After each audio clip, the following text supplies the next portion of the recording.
Sabe aquelas lendas que todo mundo já ouviu falar, mas ninguém nunca viu de verdade? Tipo o monstro do Lago Ness, o Pé Grande, o Chupa-Cabra, Atlântida, ou aquele parente que diz que vai um dia devolver o dinheiro que pegou emprestado. Pois é, são seres e lugares míticos que vivem na imaginação popular, alimentados por documentários de TV, relatos de bêbados e, claro, pela carência de atenção de certas pessoas. E agora temos o mais novo integrante desse seleto grupo de criaturas mitológicas, o famigerado, lendário e invisível Gabinete do Ódio do Bolsonaro. Uma entidade que ninguém nunca conseguiu provar que existe, mas que alguns militantes e jornalistas juram de pés juntos que já foram vítimas. Tipo aqueles caras que dizem ter sido abduzidos por ETs em beira de estrada. E adivinha quem resolveu ressuscitar essa história de terror política? Ela mesma, a nossa Indiana Jones da militância, a Eliane Canhotede da Globo News. Que agora, com o aval do Xandão e o novo inquérito fresquinho saído do forno, está se sentindo mais empoderada do que nunca para contar mais uma de suas grandes aventuras contra o terror invisível da extrema-direita.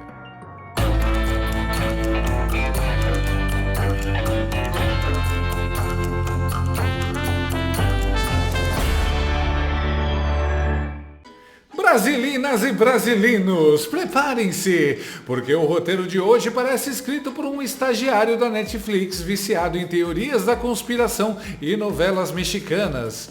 Com vocês, a Operação ABIN Paralela, ou como o pessoal do governo Stalinácio prefere chamar, Plano Infalível número 237 para tentar prender mais um Bolsonaro antes de 2026. Então vamos aos fatos, ou melhor, ao enredo de ficção.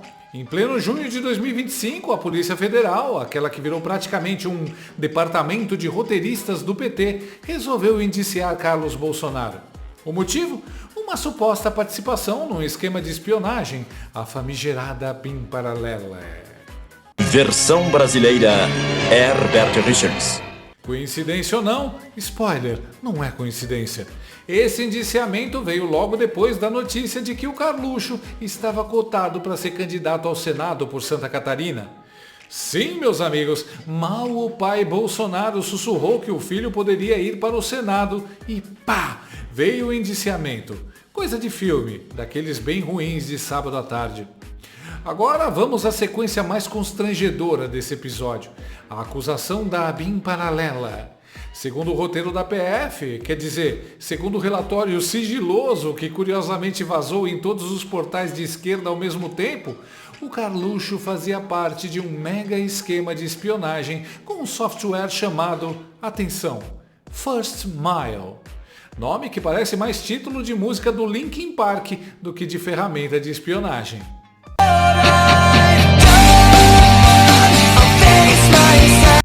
E o pior, a narrativa diz que o Carluxo usava essas informações para, atenção, alimentar o gabinete do ódio. Sim, senhoras e senhores, eles ainda insistem nisso. Em 2025, depois de 5 anos de investigações, o pessoal continua achando que o Carluxo comanda um calabouço subterrâneo, com computadores velhos e estagiários digitando tweets do mal.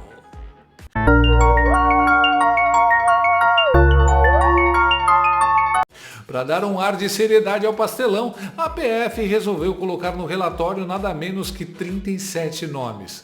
É isso mesmo, parece lista de chamada da quinta série.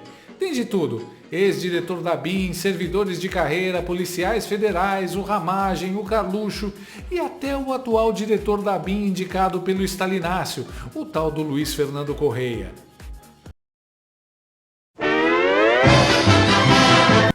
Mas calma, o melhor vem agora. O próprio Nove Dedos anda preocupado com o tamanho da confusão. Afinal, colocar na lista até o diretor atual da ABIN é tipo atirar no próprio pé com bazuca. Enquanto isso, Alexandre Ramagem segue no modo "Eu já cansei dessa palhaçada", negando todas as acusações e lembrando que a única investigação que ele mandou abrir foi justamente para coibir o uso ilegal da ferramenta de espionagem. E claro, Como não podia faltar, sabe quem está com o processo na mão? Quem?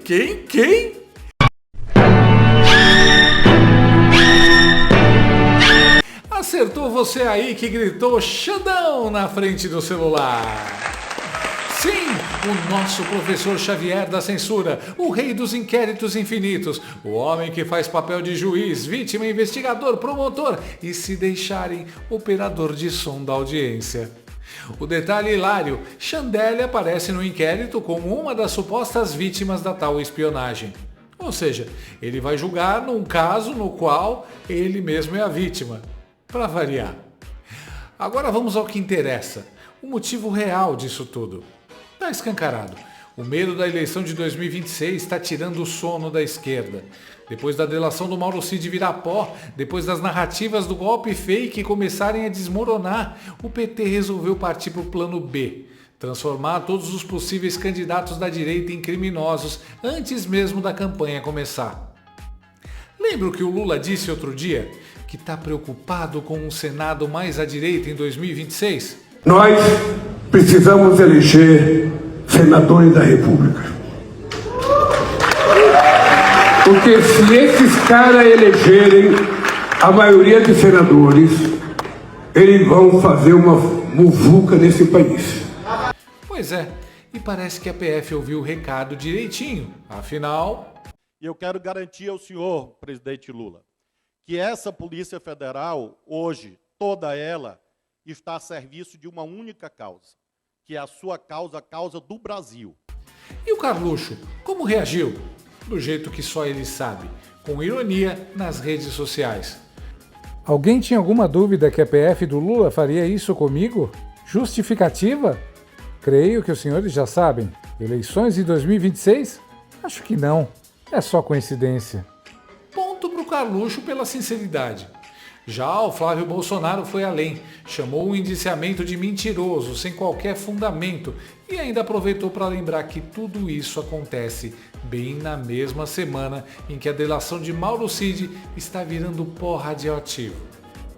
Esse é daqueles casos quando a cortina de fumaça é tão grossa que você precisa de máscara de gás. E o que dizem os especialistas? Todo mundo que não trabalha na Globo News ou no Twitter militante de esquerda está dizendo a mesma coisa. Isso é um teatro de perseguição política. O advogado André Marcília chamou o indiciamento de movimento político escancarado. O Alessandro Chioratino disse que o relatório não tem valor de prova, que não dá direito de defesa e que serve só para pautar Jornal Nacional. Luiz Augusto Módulo foi ainda mais direto. Lembrou que o juiz da causa é a própria vítima e que, no fim das contas, isso pode acabar sendo usado como prova emprestada para reforçar as outras fanfics jurídicas contra Bolsonaro. Prova emprestada? Isso parece nome de novela turca. Mas claro, existe um lugar fora da realidade onde tudo que Xandão e sua polícia política fazem é recebido como palavra sagrada, inquestionável, a perfeição divina. Este lugar se chama Globo News e tem como suma sacerdotisa anciã a véia do disjuntor e chacrete do Lula, Eliane Cantanhede. Não é sempre que se pode ver uma senhora delirando ao vivo na TV. Então divirta-se. Eu queria voltar um pouquinho no tempo, porque naquela fatídica reunião ministerial do governo Bolsonaro, em abril de 2020, todos vão lembrar, nós que estamos aqui no Em Pauta e você que está nos assistindo em casa, todo mundo vai lembrar que foi uma reunião, aquela que antecedeu a queda do Sérgio Moro do Ministério da Justiça, e nessa reunião o Bolsonaro reclamou que estavam perseguindo os filhos, os amigos, que ele não ia permitir isso, reclamou dos órgãos de inteligência do Estado brasileiro, porque ele achava que era do governo e que poderia ser usado para ele, mas são órgãos de Estado, os órgãos de inteligência das Forças Armadas que ele citou, da Polícia Federal, da própria ABIN, são todos órgãos de Estado. E ele reclamou muito e disse assim, pois é, eu tenho o meu serviço de inteligência particular. O que ele estava considerando como serviço de inteligência particular? Vejam a conexão.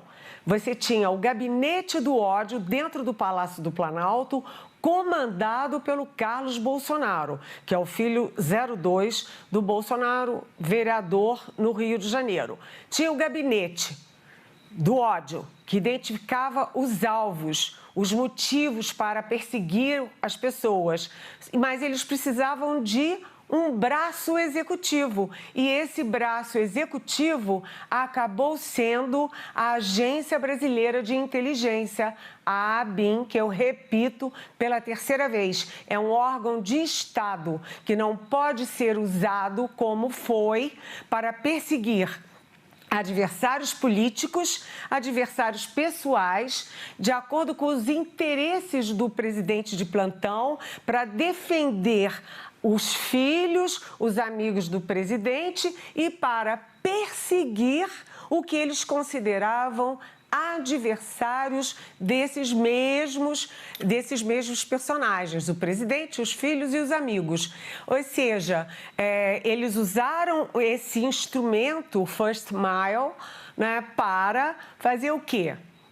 Para pegar a lista de alvos dada por Jair Bolsonaro e por Carlos Bolsonaro, já especificando, olha, os alvos são esses e precisamos ter essas informações dessas pessoas. E num determinado ponto dessas 1000 páginas, aparece lá, e precisamos levantar os podres dessas pessoas. Ou seja, estavam usando a ABIN para levantar dossiês e fake news para atacar os adversários e proteger os outros. Gente, se isso não é crime, não é um Estado autoritário, um Estado que está se preparando para um golpe de Estado, isso é o quê? Então, agora fica muito claro. E quem mandava era, portanto, o receptador das informações. Eles perseguiam as pessoas individualmente. Deputados federais, o ministro Alexandre de Moraes, ministro do Supremo Tribunal Federal, jornalistas, juízes, sabe? Inacreditável. E assim como usaram a ABIN, usaram a Polícia Federal,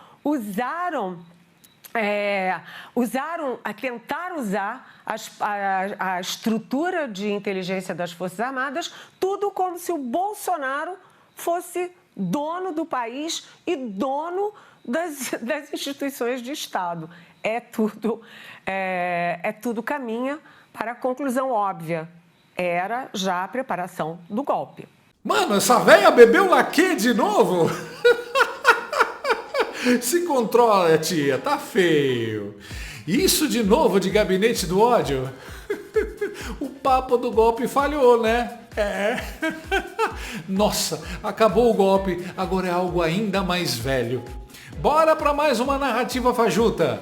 E entra Lula News em campo com factoides a favor do regime. Mas, dona Cantanhede, alguma comprovação de alguma coisa? Ou isso tudo são teses, hipóteses? Porque o processo do tal golpe imaginário é baseado só em teses, provas que realmente importam, não se viu nada. Vocês sabem qual é o meu maior sonho? Não? Pegar na carequinha do ministro. Aliás, Bolsonaro sequer foi ouvido nesse caso. Não existem provas. Ai, meu Deus, gabinete do ódio, sim. Daí depois eles foram importunar a baleia enquanto falavam em dar um golpe pro Cid. Nem os próprios jornalistas da Globo acreditam no que falam. Que fazem? Surreal, ainda acham que o povo vai acreditar no tal gabinete do ódio. 6 anos nessa narrativa, investigando e nunca conseguiram provar nada.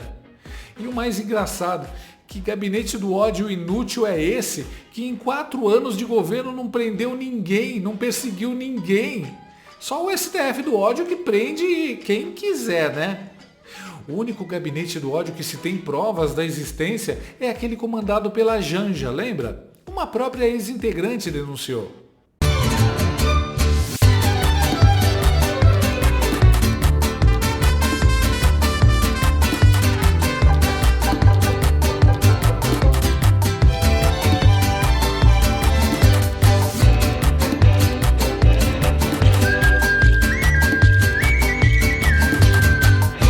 Ah, quanta ingenuidade a minha. Janja é amiga, ninguém vai investigar.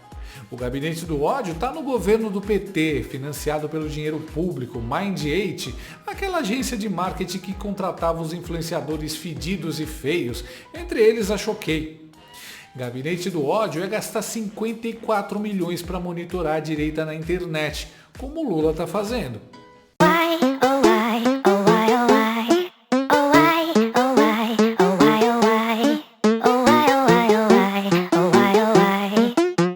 País quebrado, o Selic é 15% e vocês dão palco para essa narrativa que veio de Marte, meu Deus. O Brasil faliu e vocês ainda tentando distrair o povo com essas histórias da carochinha.